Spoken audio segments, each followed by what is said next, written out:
хочу 6 тысяч там, или 10 тысяч. Просто шел в КАМ, в банк. Был такой КАМ, Каха Аурас Мейтеранио. Просто дай мне 6 тысяч. И давали. Говорю, как есть. Вот. Давали эти 6 тысяч. Не помню, брал или не брал. По-моему, брал. Отдал, не отдал, примерно отдал. На стройке сверхприбыли не заработаешь. Здесь, в осталерее, не заработаешь. Ситуация выходит из-под контроля. И тут же вот с этого момента началось. Я говорю, Андрей, слушай, ну это Испания. Когда ребята приезжают, пускай сразу для начала изучат испанскую маньяну. Вот, этот испанский пофигизм. Вот. И все стоит сразу на свои места. Пьяным замечен не был, но утром жадно пил воду. Ротик на замочек, в Боинг и полетели обратно. Вот я так, и вот я сяк, и имя не Дуда, и слово пацана, и у меня там в Киеве, у меня там в Москве. Я это слышу, Саш, в принципе, каждый день. Каждый день.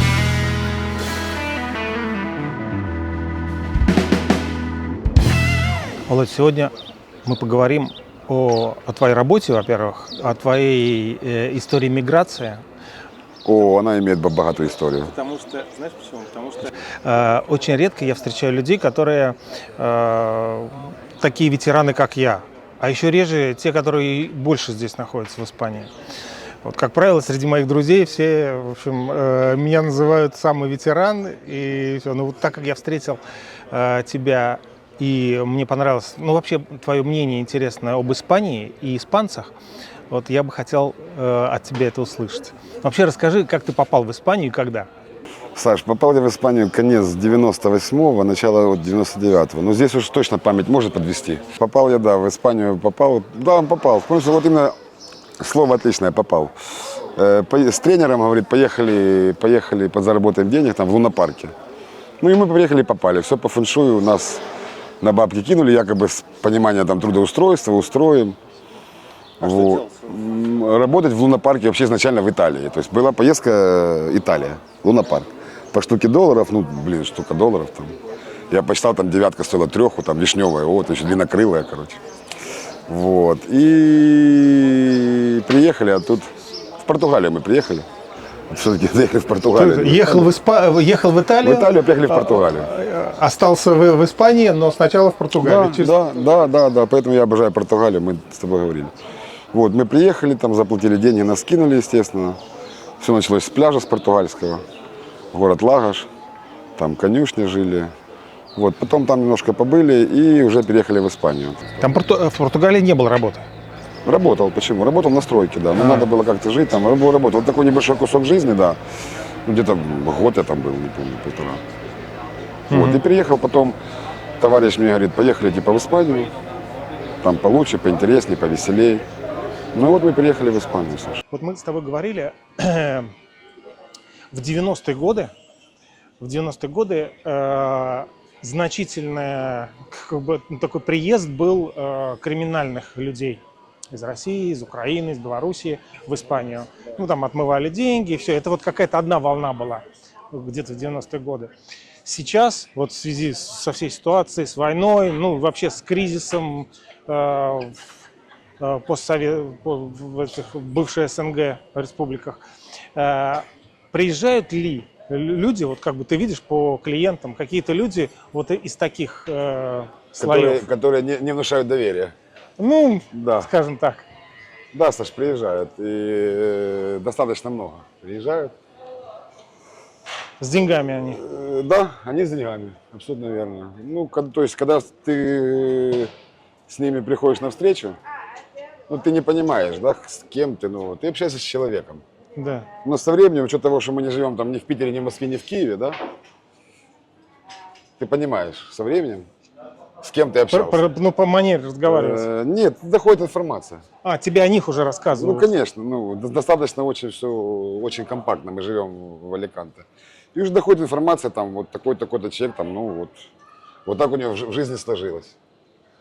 То есть, вот, ты знаешь, я почему спрашиваю? С криминально направленно, да. Это люди какого слоя? То есть это какие-то крупные, там, скажем, авторитеты, да, которые, знаешь, что, может быть, даже почти в политике, которые, они криминальные, но либо это люди, которые там грубо говоря, грабят машины и там снимают? Нет, Саша, Каково? это достаточно интеллигентные, порядочные люди, которые, ну, которые на первый взгляд, на первый там, час переговоров ты вообще ничего не понимаешь. То есть невозможно понять.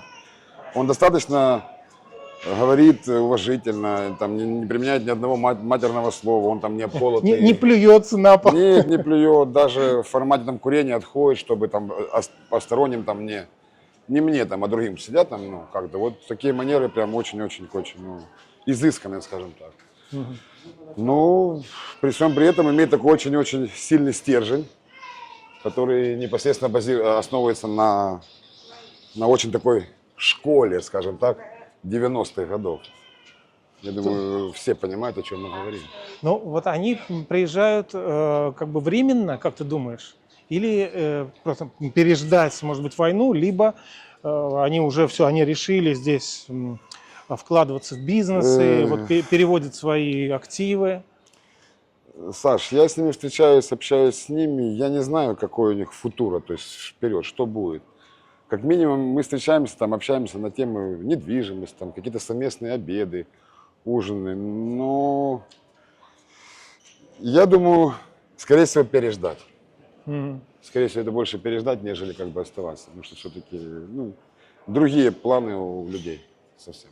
Проблема захватчиков чужого жилья из всех стран ЕС, наиболее характерная для Испании, продолжает беспокоить местных собственников недвижимости. Несмотря на все попытки политических партий, общественных организаций и частных лиц изменить существующий порядок вещей, Окупас продолжает чувствовать себя полноправными хозяевами как чужого жилья, так и всей ситуации в целом. По данным издания АБС, 80% владельцев жилья в Испании опасаются, что в их квартиру или дом могут заселиться незваные гости.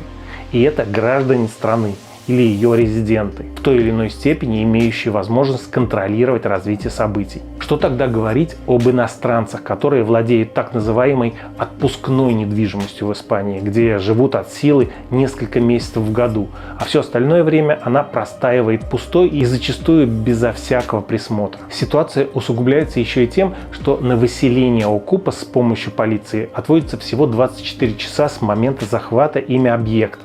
За это время хозяин должен успеть обратиться в ближайшее отделение с соответствующим заявлением и подтвердить свое право собственности. В противном случае проблема будет решаться путем судебного разбирательства, которое порой затягивается на годы.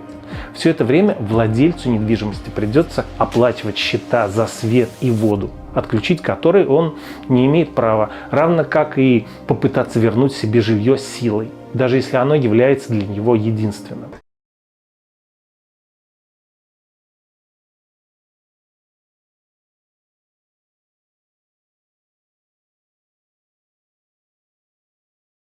Все началось опять же тот же дубляж. Уже правда без денег. Начинал я с пляжа, парковал там машины. Это вот как здесь, которые сюда, это про тебя было? Сюда, на Постивете. Сюда, вот. Там еще были эти, как, писеты, да. Писеты там, это. Спал на пляже, полиция гоняла, там маленькая сумочка, Adidas. Ты один, вот? Да, я один, Саш, абсолютно один. Полиция гоняла, там, и хорошо, это был июль месяц. Вот, в принципе, ну, гоняла в формате, типа, там, тут нельзя там. Саша, вот с этого началось мой отчет пребывания в Испании. Вот, потом я устроился там, ну, на квартиру, у нас там жило человек 11-10. Так, как какой-то в квартире 11 человек? Да, жили мы на Плаце Торос, как кильки там в банке. Как китайцы. Китайцы, да, абсолютно. Вот когда смотришь там про Шанхай, четко вот зеркально. По очереди спали. Зеркально скопировали, спали по очереди, а в туалет по очереди, по списку, по расписанию. Дежурили по расписанию, убирали по расписанию. В общем, все как в армии. Вот. Работал у цыгане на томатах, на помидорах собирал. Вот. Потом вышел на стройку. Начал с подсобником. Но это документов у тебя никаких разрешений не было? Саш, вообще никаких. Но в те годы не особенно. В те годы особо не цеплялись, и даже полиция там. Хотя рейды были. Были рейды. Тогда уже начали выдавать документы. Это было правительство Аднара. Это одна была очень из неплохих эпох. выдавали документы. Слушай, Очень. если честно, я вот как Одна. раз я приехал тоже, когда Азнар был, и он с тех пор это и социалисты какие-то были, и вот этот Сапатеро, бородатый, да, все только вниз вниз. шло. Эпоха Азнара была хорошо, особенно были лояльные законы миграционные, то есть давали документы, резиденции, работы. В банке можно было, из выражения, там, утром пойти в туалет, там, по-большому, да, подумать, там, хочу 6 тысяч там, или 10 тысяч. Просто шел в КАМ, в банк, был такой КАМ, Каха Аурас Мейтеранио. Просто дай мне 6 тысяч, и давали. Говорю, как есть. Вот, давали эти 6 тысяч, не помню, брал или не брал, по-моему, брал. Отдал, не отдал, примерно отдал. Вот. Вышел на стройку, и где-то, Саш, лет 7-8 я работал на стройке, познавал всю вот эту строительную кухню. 7 лет, блин, 7 лет, Саш, да, я отработал свои 7-8 лет на А в стройке. каком городе? Жили в Аликанте, работали по округе. Торревьеха, Эльче, Санта-Пола, Сан-Хуан, вот округа. Работали, да. И эти 7 лет без документов все. Без документов. Изначально я работал вообще у армяне. Здесь такой парень был хороший, армян, он и сейчас есть, очень хороший, порядочный. Ему прям респектик, хочу лично, вот прям лично ему респектик, потому что, ну, очень порядочный был. Очень порядочный. У меня вообще много людей Кавказа, знакомых, друзей, конечно, с Кавказа, с Армении, с Грузии. Но вот я попал к нему сразу. Работали, дружили, и по сей день дружим, вспоминаем те времена, которые были, там нам платили, по-моему, 25 евро, тогда уже как бы уже перешли в евро. В день это такие деньги казались. Вот. Но меня все равно не покидала позиция уехать домой на Украину, свой родной город, ностальгия. Это была ностальгия 10 лет. Вот пока я работал на стройке там 7-8, еще плюс 3. Да, это была ностальгия уехать домой и только домой. Вот я себе здесь не находил, вот 10 лет. Я отказался первый раз от документов. По первому закону был 99-му по Аднару. Саш, я принципиально отказался. Вот я отказался принципиально. Я их не хотел, я не мог понять, что я в этом... для меня такое все было чуждое, отвращение, отвержение. Я не мог. Все получали, я нет. Второй закон, там, в третьем году. Нет, зачем? Я домой, сейчас денег рубану и домой. Саш, первый раз домой я поехал в 6-м году, уже там все-таки получил я документы, не помню. Там по каким-то убеждениям, но я их получил. Поехал домой, мне понравилось. Понравилось на Украине? Да, мне очень понравилось, я там прям все раз. Вернулся в Испанию, вот тогда такой начался вот у меня период, вот, с 6-го года такой балансирующий. Да, нет, да, нет, да, нет. Я уже к тому времени познакомился со своей женой здесь в баре. Был 2002 год, мы начали с ней. Ну и вот как бы были такие колебания. Твое мнение насчет такого явления, как бизнес-встречи? Я тебе расскажу, потому что, ну, то есть, чем мне тебе рассказывать, ты сам здесь больше меня живешь в Испании. Но последнее время организуют бизнес-встречи. И вот я хочу тебя спросить, как ты думаешь, кто ходит на эти бизнес-встречи и кто их организует, во-первых, Да. кому это нужно, и Да. кто на них ходит, и, скажем, вот ты... Скажу просто, это лоховское движение, которое придумали. Ничего там они хорошего не говорят и не скажут человеку с опытом. Если в этой большой аудитории попадется человек с большим жизненным опытом и обладанием такого аналитического, экономического, финансового ума, то, скорее всего, спикеру придется сразу уйти со сцены. Ну, я как бы вижу, смотрю, ну, просто лоховское движение. А проблема в том, что как раз такие люди, которые обладают этой информацией, как ты говоришь, с логическим мышлением, на такие сборища не приходят. Нет, и не придут. Поэтому, И не придут. а кто бы, ну, не придет же, например, ты же не придешь, ты, который сам можешь рассказать гору информации интересной, чему-то научиться, чтобы вот встать и сказать, вот я такой-то, я занимаюсь тем-то, вот ко мне обращайтесь. Саш, скажу тебе так, мне это не интересно, вот поэтому я туда не пойду. Мне некого там слушать. Там нет человека, который, я смотрю там ролики, да, в Ютубе там они выкладывают, там, бизнес-форумы, бизнес-встречи, там, спикеры. Какие спикеры? О чем спикеры? Все спикеры, это... Блиновская, ну, слушай, Блиновская же Ну, это заработала бренд, много это денег. бренд, ну, который уже ФСБ ей все рассказала и уже все. Блиновская пример, кстати, плохой для подражания. Но она заработала денег. Везде Заработала эти все, хотят тоже. звезда ее зажглась, сегодня, я думаю, ждет ее, Закатилась. да, Лубянка, там, где она находится, там, вот и все, вот, как бы, вот это и есть спикер. Это такие фейковые, одноразовые, выскакивают, выскочки, которые... Я понимаю, выступал бы там Ходорковский, да, вот приезжал бы. Вот человек, которого послушать, который тоже прошел определенный такой жизненный путь, да, ну там, тот, который действительно, ну вот прям Ну да, я реально добился. дом советов, да. Он попал под какой-то каток, возможно. Это но не важно, это не важно. это не важно, у него опыт огромный. Вот это и есть спикер, да. А то сейчас вот эти зеленые огурцы повыскакивали из норы, сейчас тут говорят, мы там спикеры, бизнес-форумы. Повторюсь, лоховское движение, говорю как есть. Мне, ну, вообще никак не заходит. Пойди туда, а что они мне скажут? Ничего. Но они, понимаешь, они других-то обманывают. Люди, Обманывают. которые приехали вот в Я Испанию, считаю, как бы их приглашают, говорят, мы вам сейчас расскажем секрет какой-то, как нужно в Испании строить бизнес. Да. Да. Ну вот и люди идут, и каким-то образом, наверное, там друг с другом. Это знаешь, мне что напоминает? Я один раз был на Ибице, и мне сказали, там есть один пляж, очень известный пляж, хороший пляж, и этот пляж, там много приходит известных людей, там футболисты, все. И я думаю, пойду-ка я схожу, интересно, кого я там встречу. И идем, значит, я с девушкой шел, мы идем, и такие заглядываем в глаза. Ну, там все в плавках идут, так непонятно, то футболист или актер. И мы друг другу заглядываем все в глаза этим людям, и они к нам. И я через какое-то время понимаю, что мы такие же лопухи, и эти такие же лопухи да. друг друга ищут, и актеров, и каких-то, или там футболистов.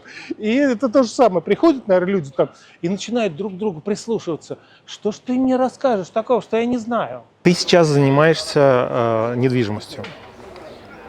Как вот ты к этому пришел? Саш, пришел к этому, вообще, почему я не занялся этим лет 15 назад, вот вообще. Ты себе задаешь вопрос. Да, я говорю с полной ответственностью, я был бы топ Тебе просто, тебе очень нравится, я тебя вижу, просто ты кайфуешь. Во-первых, конечно, ты и зарабатываешь хорошо, ты в экономическом, но ты и кайфуешь от этого. Я вижу, что ты вот очень, тебе нравится в этом там помогать, там что-то открывать счет, там это самое сдать. Мне нравится помогать людям, действительно. Вот мне нравится, кто меня знает, скажет, сколько людей, которые нас будут смотреть, они будут смотреть 100%, они, пускай отзывы свои напишут, помог я очень многим. Сам ничего не имея, я помог. Напишите, вот интересно сейчас. Сам, как говорится, в ущерб себе помогал другим людям. Это было зачастую в ущерб себе. А знаешь почему, я думаю? Потому что ты вот эти 7-10 лет, ты без документов, наверняка проблем было выше крыши, и тебе люди помогали, и ты это понял, что как важно, когда тебе кто-то помогает, когда у тебя то работа есть, то нет, документов нет. Саш, ну да, ну вот не помню почему, я и сейчас помогаю постоянно, вот сегодняшний утренний, казалось бы, работа-то не моя. Но парень обратился, подъехали, вот просто помочь, по-честному, помочь, вот искренне, от доброте своей души. Помог. Вот, Саш, потом что? Начал заниматься стройками, я в недвижимость не сразу пришел. Ты спросил, почему я занимаюсь недвижимостью. Сначала ты работал на кого-то, а потом... А потом, да, я открыл свое предприятие, да, строительную фирму и начал уже работать, нанимал людей, брал объекты. И, Саш, здесь началось самое ответственное, то есть руководитель. Я понял что это руководитель уже, и ты отвечаешь за все. В первую очередь за финансовую сторону. Сюда ребята наши приезжают не за большими деньгами, они приезжают за стабильностью. Финансовой подушки, естественно, у меня не было. Ну и начались самые такие тяжелые, для меня начались тяжелые времена. Я не знал досконально кухню, хотя я прошел ее 8 лет. Но досконально управлять и быть рабочим – две разные вещи. Были большие провалы, были большие крены, попадал очень жестко, доставал свои, рассчитывался, со мной не рассчитывались. Было тяжело, Саш, очень. Потом выровнялись, работал и понимаешь, что стройки меня, кто смотрит, поддержит однозначно. Здесь на стройках не заработаешь. То, что мы занимались ремонтами качественно, это не заработаешь. Я думал наоборот, ремонт вообще. Нет, Я кого знаю, хорошие бригады, они всегда при работе, всегда востребованы. Нет, Саш, нет. Здесь на стройках не заработаешь 100%, это даже аксиома. Нет. То есть если страна Испания, она не для вот этих вот... Страна Испания, здесь приезжаешь с капиталом, вкладываешь, вкидываешь. Для инвесторов. Для инвесторов, идеально. Но для жизни, для стройки, уровень поддержки трусов на бензин, на сигареты. Говорю, как есть, почему? Ну, знаю всех. Но я еще ни одного не видел, вот, ну, ни одного. Ни одного, кто бы на стройке вот прям поднялся до уровня, до уровня. Ни одного. Это у меня свой анализ и личное понимание, я знаю всех абсолютно. Саш работал, был руководителем, уже была фирма, общали, ну, работал. Потом пришел, опять же, такой вот предел того, что я понимаю, не мое. Всегда ищешь какой-то доп. Заработок к тому, что ты имеешь, да, в стройке. Что-то помогаешь, что-то там курсируешь, что-то находишь, что-то сдаешь в аренду просто вот так вот. И понял, что это намного выгодней, намного лучше, на порядок лучше. И начал уже заниматься потихоньку недвижимостью. Стройки отошли на второй план. Дополнительно. Да, дополнительно только остались в категории премиум. То есть я делаю премиум ремонты и, например, строительство премиум класса. Точка. На все остальное я даже выхожу на связь, контактирую, общаюсь, говорю свое понимание цены. Если не подходит, дальше разговоры не переведу. То есть остался только в секторе премиум класса. Все, точка. Неизвестный человек приезжает и рассказывает, что он там бизнес-тренер, что он достиг. Там у него что, какой-то там магазин по продаже раков или что? Или у него ларек из 90-х был 1, стало 10. Вот это и есть спикер. Ну, если такие знания он как бы продюсирует на свою аудиторию, но у него есть просто своя аудитория, вот и все. Вот люди хотят, пускай, возможно, для них он какой-то там, возможно, да. На самом деле... Ну хорошо, а вот вообще, если серьезно, а где тогда людям взять информацию? Хорошо, вот отсечем этих, скажем, назовем их мошенников, отсечем этих людей, да. Где их найти, где вообще найти информацию и опыт? Вот человек приехал, действительно, у него был там что-то, я не знаю, как-то полиграфия, например, в Киеве. Он приехал сюда и хочет что-то подобное организовывать. Саш, где у него брать информацию? Саш, только вот эти вот на виду, эти со своими бизнес-ланчами. Саш, есть такая хорошая поговорка, да, человек может быть успешен лишь только в том случае, если он профессионал своего дела. То есть человек, который хочет открыть свою полиграфию, он должен обратиться к профессионалу. Где его искать здесь, честно, я не скажу. Иначе я заведомо совру или ко мне, к тому нет. Что касается меня, например, я по жизни иду уже с человеком, к примеру, 17 лет, Алексей, каждый шаг я консультирую с ним. Слава Богу, я человек верующий, православный. У меня не было еще ни разу никакого... Алексей, ты говоришь, адвокат. Да, Алексей, да, Крупнов, который мы с ним уже 17 лет. А если человек вновь приехавший хочет видеть, например, полиграфию... это как просто к слову сказал. К слову, даже я не могу даже порекомендовать.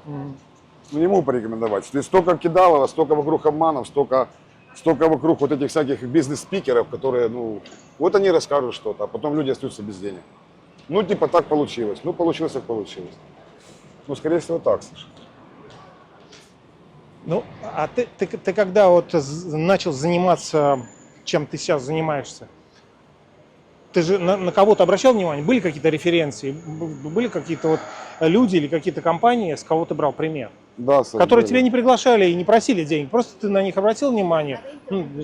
Что-то здесь интересно они работают. Саша, это, наверное, у группы людей я взял какие-то навыки. У одного человека я взял хороший, добрый совет, не спешить, не торопиться, спокойно, проанализировать, принять решение. Если оно твое, оно будет с тобой. Если оно не твое, оно от тебя уйдет. То есть такие базовые навыки, но мне человек их донес. Прям донес. У меня очень хороший учитель. Я ему очень спасибо. У другого человека я взял какие-то юридические инструменты. Да, Володя, вот это нужно проверить. Меня очень четко человек объяснил, что, Володя, любой договор должен быть на бумаге. Это слово 90, пацана, вообще никак. Любой договор на бумаге. Это, кстати говоря, От 1000, от 100 евро до... На бумаге. Друзья вы сегодня друзья. Да. Но это еще дружба еще крепче будет. Но вы сегодня же подписали документ. Вы друзья с одной стороны, документ вы тоже друзья. Все. У вас будет ноль друг другу вопрос. Никогда. Но вот это многие, наверное, я думаю, ошибаются, когда все-таки привыкли где-то в своих странах, ну, ударили по рукам и без всяких договоров, без всего. А здесь так не работает. Здесь, ну, здесь в этой стране, может быть, в Европе принято всегда все оформлять. Оформлять, да, оформлять всю документацию. Вот это я мудро взял у одного человека, да, вот документацию там юридическую, я взял другого человека, послушал. И как бы вот так, как бы кубик сошелся, и слава богу, правильные были советы. Очень правильно. Они сегодня мне помогают, я иду вот прям с ними, вот с этими советами, с этими рекомендациями. Это жизненный опыт людей. У одного мудрость, у другого хорошие технические, ну, вот навыки юридические. Совместимы. Еще про бизнес ты сказал. Вот просто я почему тебя спрашиваю, чтобы кто-то, какой-то человек, который видит много таких бизнесов здесь, я про осталерию, вот, ну, кафе, вот это все, общепит, в общем. Может быть, ты какой-то совет дашь, потому что какой бизнес, как правило, человек организует? То, что он видит вокруг. А здесь общепита очень много. И человек приезжает, например, из Украины, да? У него какие-то есть какой-то капитал, он думает, ну куда, ну чем здесь заниматься? Ну смотри, туристов много-много, ресторан. Что ты скажешь про этот бизнес? Саш, скажу так, это ресторан, бизнес семейный. Его можно разделить на две части. Ресторан там СНГ, да, там Украина, Россия, там Белоруссия, и ресторан Испания. Там мы привыкли зарабатывать сверхприбыль, поэтому ставим менеджеров, хостес, официантов, управляющих, все, вкладывая там 100 евро, мы сразу зарабатываем 1000, причем на каждой позиции. А таких позиций в ресторане много. Здесь же все-таки Испания, она относится к категории газовой колонки. Ну ты не можешь здесь заработать сверхприбыль. Осталерия, повторюсь, это семейный бизнес со своими традициями, со своим уставом. Выше положено, ты не прыгнешь, и как ты ее не настраивай, она все равно останется в позиции такого среднего, даже чуть-чуть ниже среднего категории зарабатывания денег. Знаю людей, которые здесь открыли, знаю одного человека успешного. Но это такой бывает у человека фарт, просто фарт, который открыл. Это мой партнер, уже мой адвокат, уже мы с ним 17 лет. Вот он именно успешно открыл эти рестораны, и они успешно работают. Но это один за 25 лет. А какой у него секрет? Он не говорит, в чем? Секрет мне по сей день непонятен. Мы с ним 17 лет, и я не понимаю секрет. И общаюсь с ним каждый день. И не понимаю секрет. Он же там сам у плиты не стоит? Абсолютно нет. Он руководит, у него большой штат, у него 4 ресторана. Тем не менее, значит, работает это? Успешно работает. Я не так давно был на прошлой неделе в одном из его ресторанов. Блин, ну все, оно работает. За вечером он был забит. Вот непонятно, Саша. А на кого он ориентируется? На какую аудиторию? На каких клиентов? Русскоязычных или вообще всех? Всех, абсолютно всех. А кухня какая у него? Саш, кухня у него средиземноморская. Местная. Да, местная. Хороший у него повара там. Парень на мясе у него аргентинец, знает толк. Сушист у него парень, который обучался в Японии. Долгое время, по-моему, около 5 лет там какой-то топовый у него сушист. Действительно, суши вкусные. Мне есть чем сравнить. Я как бы езжу в хорошие рестораны, знаю, ну супер. Работает идеально.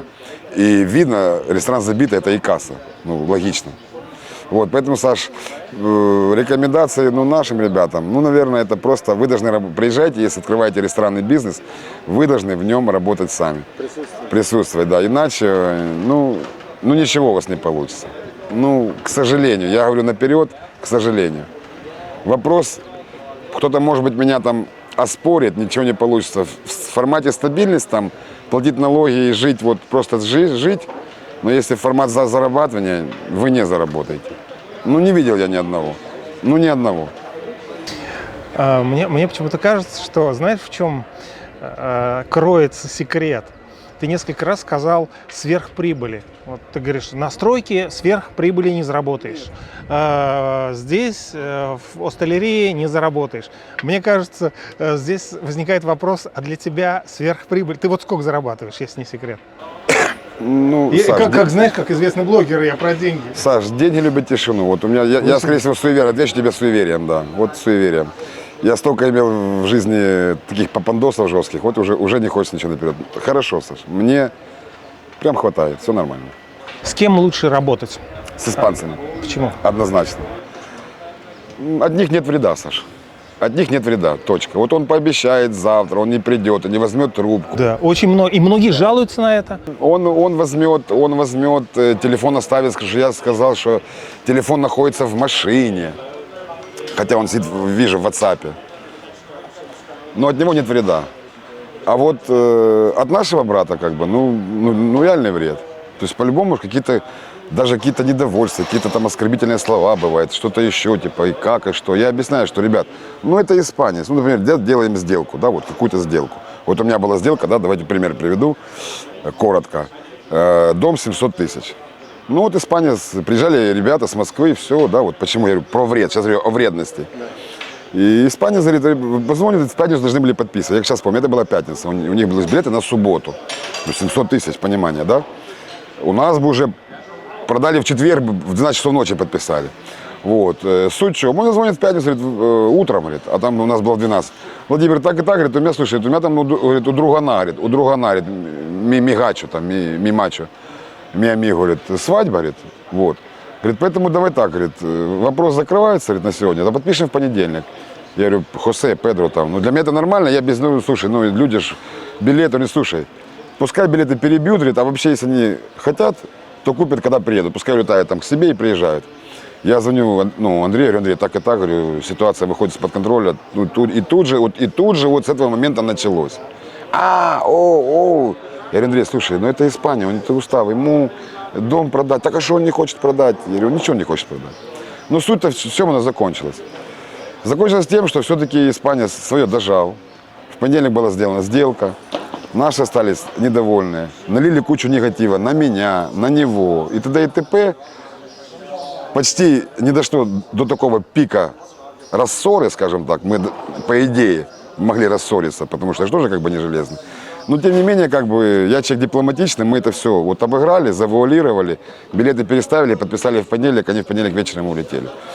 Саш, с испанцами проще. Вот при всем, при том, что они вот так вот могут вот такие делать выковырки. Наши это агрессия. Постоянно какие-то не нравятся, не то. Могут еще жестко и подставить, и подставляли. Вот это очень часто я слышу от людей, которые приехали там из России, из Украины и недолго здесь находятся, и они начинают сравнивать. А у нас, если человек сказал, это четко именно в это время, а у нас... Если там, не знаю, кофе такое-то, вот оно такое-то, а скатерть здесь такая, почему здесь такого нет? И вот все время такая претензия, прям как ты говоришь, прям претензия. Я пытаюсь объяснить, что вы же приехали сюда, значит, здесь это принято вот так. И, как-то привыкайте так. Если вам настолько категорично не нравится, тогда, наверное, это не ваша страна. Вот как ты ответишь таким людям? Саш, как я отвечу таким людям? Со своим самоваром в чужой монастырь не ходит. Это из народа такая поговорка. Поэтому, когда ребята приезжают, пускай сразу для начала изучат испанскую маньяну, этот испанский пофигизм. И все стоит сразу на свои места. Ведь они же, когда приезжают, например, в Америку, они уже многие заведомо знают, что в аэропорту им могут сказать «факин», причем не просто так «please». Этот «факин» покажут на дверь трапа самолета. А вы, Саш, я же вещи реальные. Понимаешь? Я говорю, вещи реальные. То есть в Америке сразу факин с аэропорта. Не пущу. Виза, все отлично. Сколько раз было. Ротик на замочек, в Боинг и полетели обратно. И нечего обижаться. Вот такой менталитет, такая страна.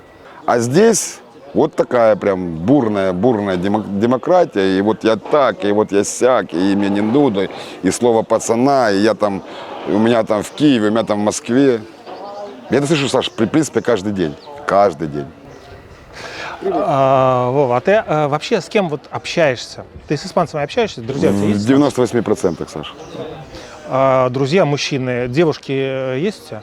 Полно, тысячи. Я человек такой сверхповышенной коммуникации. И я просто хочу сказать, что, опять же, видишь, как в сравнении, все человек сравнивает, там, например, в Украине супер красивые девушки.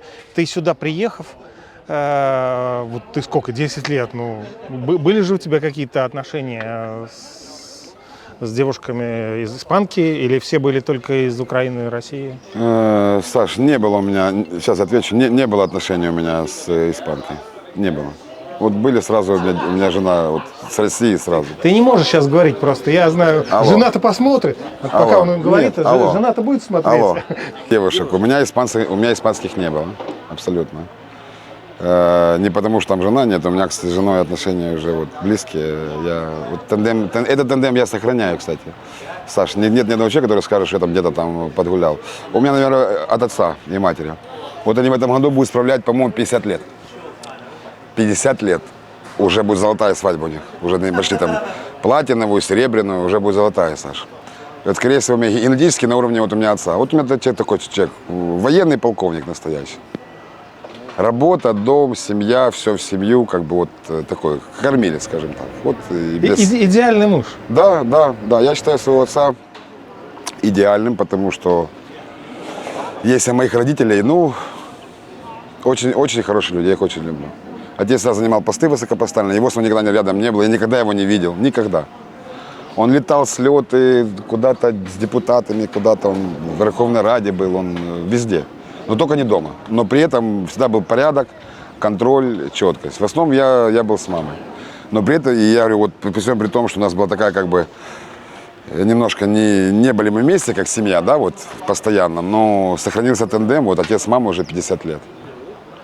Вот, поэтому, что касается испанских девушек, наверное, точно не про меня, Саша. Я сразу вот, с женой сошелся и по сей день как бы, ну, в косяках замечен не был. Как говорил, Штирлиц был у Бормана под колпаком. Чик-чик-чик-чик из фильма «17 стульев». Ну. Пьяным замечен не был, но утром жадно пил воду, да? Да, можно и так сказать. А вообще, тебе всегда нравилось спортом заниматься? Всегда, Саша. Всегда и на Украине, Да. и здесь? Да, всегда. Я всегда в спорте был. Везде я участвовал во всех мероприятиях, соревнованиях, там, в пионерских лагерях. Ездил там к бабушке в село, там ездил, там со всем селом играли в футбол. То есть везде, где бы я ни был, я в спорте, я развитый, достаточно развитый. Ну и как тебе клубы здесь спортивные? Очень хорошие, европейские, хорошие клубы на уровне, все супер. Даже если сравнить там нашими, там, да, там, украинскими, там, российскими клубами. Блин, ну они прям идут вот прям наравне. Хорошее оборудование, хорошее, все вот, чистенько, аккуратно, кондиционировано. Может быть, где-то хромает сервис там чего-то другого при клубах, но это уже чисто сервис. У меня функция прийти, хорошо тренироваться. Я получаю именно тот сервис, который мне нужно по моему вот запросу. Прийти, оттренироваться, уйти домой. Вот как бы. А спорт супер. Приветствую, люблю спорт, занимаюсь. Показываю результаты хорошие. Много скидываю в YouTube. Люди могут посмотреть там, ну, прям результаты конкретно по физике. Там, сколько там штанга, сколько там приседаний. Ты, в принципе, я тебе говорю, мог бы и среди ветеранов участвовать мог в каких-то мог бы, да, соревнованиях. Да, вот в этом году будет в июле проходить в Барселоне ветераны IFBB. Мне ребята звонили еще старой гвардии. Типа, Володь, хочешь там, ну, Владимир испанский, поехать там, типа, тряхнем стариной. Да, вообще, говорю, ну, слушай, я бы с большим удовольствием, но лето как раз именно совпадает с летом. Ну, как я не могу ж клиентов бросить. Ну, нет, конечно. Как бы здесь вот это точно не могу. Все опирается в это. Слушай, вот я к работе, точнее, к бизнесу. Я знаю, ты занимаешься недвижимостью, но ты сузил круг, и ты занимаешься только вот элитным районом, Да. вот это Паусинько. Почему так? Почему так, Саш? Потому что все пришло от того, что отстроек. То есть я понял, что на стройках не заработаешь, и также на продаже обычной недвижимости не заработаешь. Я просто сделал анализ, уже глубокий анализ спустя время. Ты прям сделал, я Вот прям понял, анализ. ты сделал выжимку самую. Вообще, Выжимку. здесь не заработаешь, в твоих словах не заработаешь, это мало заработаешь. Мало, Саш. Вот ты мало. выбрал самый жир. Да, вот прямо одновременно, в унисон. Самый жир, Саша. И решил остановиться на самом И жире. не распыляться. Да, очертил тебе Сан-Хуан и только Сан-Хуан. Все. Меня другой район больше меня пока не интересует. Мне предложений много, по Бенедорму поработать, туда-сюда. Саша, нет, пока нет. Вот должно быть все идти поэтапно. Вот все. Я настолько сжался, я настолько вот мотивационно превратился в человека, который заработает то, что у меня поставлена цель. Все, без тормозов. Теперь уже без тормозов. Неинтересно мне недорогая недвижимость и строить. Неинтересно. Ну, потому что я тебя спрашиваю, потому что все-таки, конечно, это выгодно, да, продать лучше одну квартиру там за 600, за 800 или там за миллион, чем одну квартиру за 120. И с ней и больше там проблем, и ее надо найти и так далее. В общем, ты зарабатываешь значительно больше в первом варианте. Саша. Но людей-то больше, у которых меньше денег. Согласен. Я вот тебе скажу, открою такой маленький секрет. На прошлой неделе я это, кстати, тоже проанализировал. Вот то, о чем ты говоришь, я это проанализировал на прошлой неделе, прям вот поэтапно. И принял решение для себя такое, что сейчас я буду открывать второй фронт. Но я не завожу его на себя. Я взял себе парня, IT-администратора. Грамотный, хороший парень, который потянет вот эту бюджетную и ниже бюджетную, вот эту прослойку недвижимости. То есть я постепенно буду заходить в Аликанте. У меня достаточно средств, достаточно знакомств, не средств, знакомых для того, чтобы туда зайти. Вот и все. То есть я постепенно там займу районы там Каролина, Сан-Блас, Флориду. Вот. Но этим занимается, департаментом будет заниматься вот этот парень Данил. Вот он пускай занимается. Но деньги будут делиться на двоих, логично. Ты знаешь, я несколько лет назад делал там обзор, но я иногда делаю обзор на продажи какой-то недвижимости, которая мне нравится. И я всегда делаю это независимо от, я не агентство, и я не пытаюсь это втюхать, не пытаюсь это продать, и просто показываю, что можно купить за какие-то деньги. И я всегда думал о том, что выгоднее, вот, например, те люди, которые покупают у тебя в твоем районе Пау-Синько, для жилья эта категория людей, она достаточно обеспеченная. И если они тебе говорят: Владимир, я хотел бы, вот я здесь хочу жить, но я хочу еще, скажем, там, может быть, около миллиона, может быть, 500 000 вложить в какую-то недвижимость для сдачи. Ты что посоветуешь? На одну квартиру за 500 000 купить, либо там 4 квартиры в Каролинас на сдачу? Что больше принесет денег? 4 квартиры за 500, там сколько она получается, 100 с чем-то, либо одна за 500. Я скажу, Саш, нейтрально. Лучше купить 2,5 квартиры в Сан-Хуане. Вот пускай так и звучит. 2,5 квартиры. Не Каролинас. А вот пускай будет 2 квартиры с половиной в Сан-Хуане. Вот мы берем сумму, да, возьмем 500, вот поделим пополам. Сегодня есть квартиры в Сан-Хуане. Это старый фонд, но тем не менее очень неплохие. Хороший это район. Хороший район, Сан-Хуан. По 250 можно купить. У меня не так давно я продал 185. Кабо де лас Хуэртас. 185. Есть еще такие цены? 75 квадратов. Не так давно, Саша. Поэтому я почему сказал правильно? С половинки. 500, 2,5 квартиры. Можно купить. А ты как-то можешь решать вопрос, вообще технически чисто, просто это задают вопросы, и я тебе переадресую. Люди приезжают с деньгами из России или из Украины, и эти деньги, они не подтвержденные. Это, как правило, случается, да, в бывшем СНГ, эти деньги серые. Есть какие-то варианты? Просто скажи никак, ничего, просто это есть возможность их положить на счет, чтобы с них купить, потому что сейчас уже не те времена, чтобы положить чемодан и купить квартиру. Сейчас только... Есть, Саша. Есть варианты. И сейчас очень много запросов в связи с ситуацией, которая сложилась в мире. Давай так прям глобально возьмем. Очень много людей обращаются за той или иной помощью. Непосредственно то, о чем ты спросил. И такие половина. А как ты относишься к крипте? То есть вот покупку за крипту. Это все связано, да? Это вот как раз-то это связано с криптой. С USDT, крипта, биток и все остальные возможные финансовые механизмы, которые можно применить. А их, больше 10. Но это радует. Знаешь почему? Я один раз разговаривал с одним испанцем, хотя он не испанец, он бельгиец. у него в Алтее агентство. И он в интервью сказал, что у нас нотариус, он подписывает, мы делаем сделки о крипте.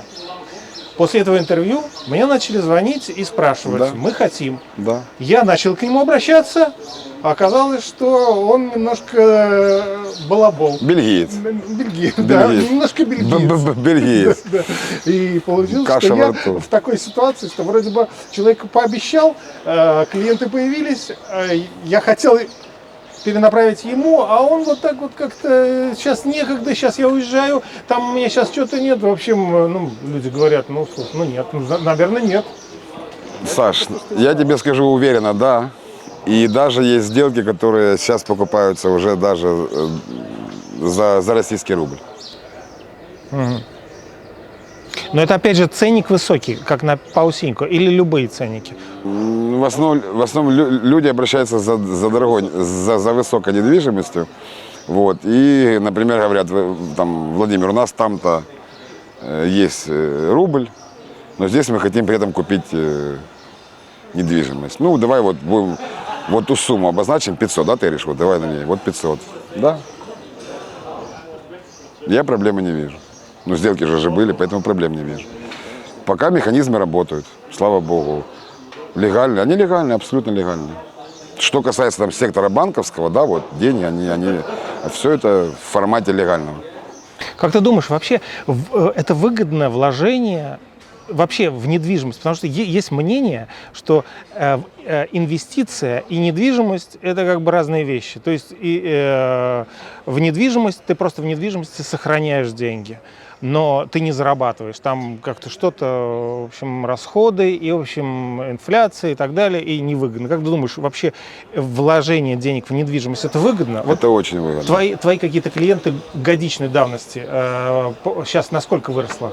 Зачем годичный? Давай возьмем трехмесячной давности. Даже так? Давай возьмем трехмесячную давность. 2 квартиры, которые срезали, мне просто клиенты срезали. Уже документы, значит, первые были, должна была операция быть с литовцами, с ребятами. Стоимость квартиры изначально ПАУ-5 330. Когда документы уже были у нотариуса, звонит хозяин, говорит 385. Ого. Вторая сделка на следующей неделе. Это был прям какой-то злой рог, меня преследовал. Вторая сделка на следующей неделе. Квартира 400. Покупатели россияне. Документы в нотариусе. Утром звонит хозяин, говорит 435.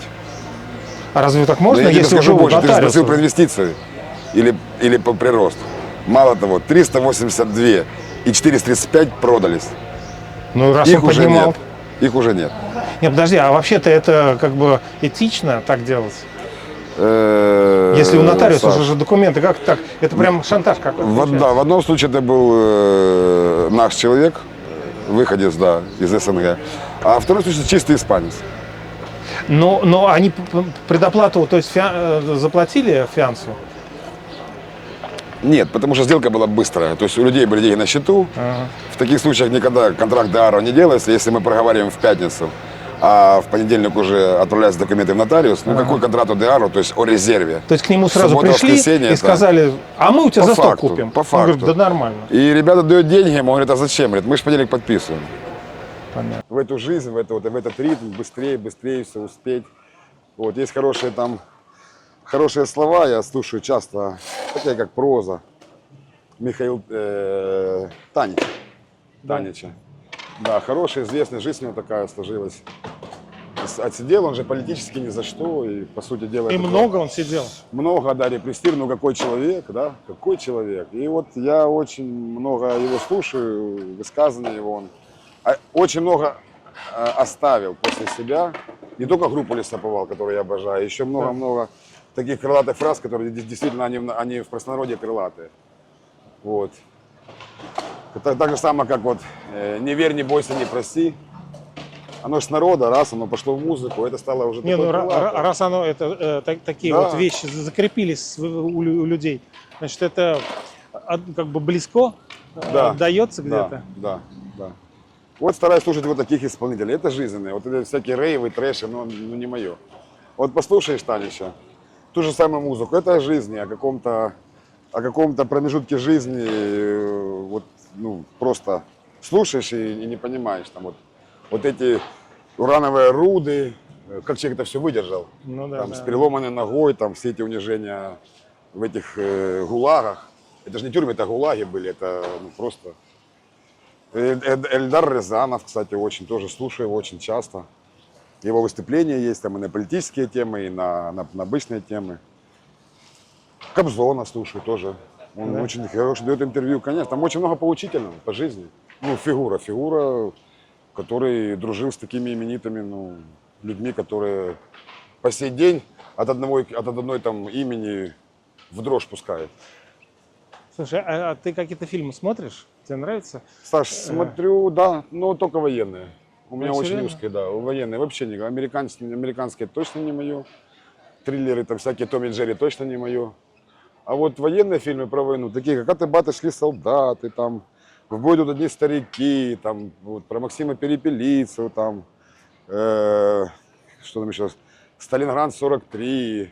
Сейчас, слушай, зритель скажет, ну, это два каких-то старика идут рассказывать. Ну, слушай, ну это, Ну, это как бы, да, это мне у это тебя лично, из юности. это мое нравится из юности, да. Я на этом вырос, но у меня оно осталось в памяти, его невозможно стереть. Мне нравятся эти фильмы, как бы, ну а что здесь, ну, там хорошие герои, как Ролан Быков выступает, ну это мэтры нашего кино, советского кино. Ну, куда? Них уже нет. Вот, а Ароневская, там только ее высказывания крылатые, это ж слушаешь наслаждение. Это такой очень узкий еврейский юмор, который не каждый поймет. Да. Как Задорнов, да, там, как Жванецкий. Этих людей уже нет, но это... И о них еще будут вспоминать, но очень-очень-очень долго. Хандехо. И в понедельник он звонит, все. Это был понедельник, а там одна 330-382, на 52 поднял сразу. И продал ее. И было 435, и продал ее. Все. Вот ты спросил об инвестиции. А теперь вопрос. Выгодно или невыгодно?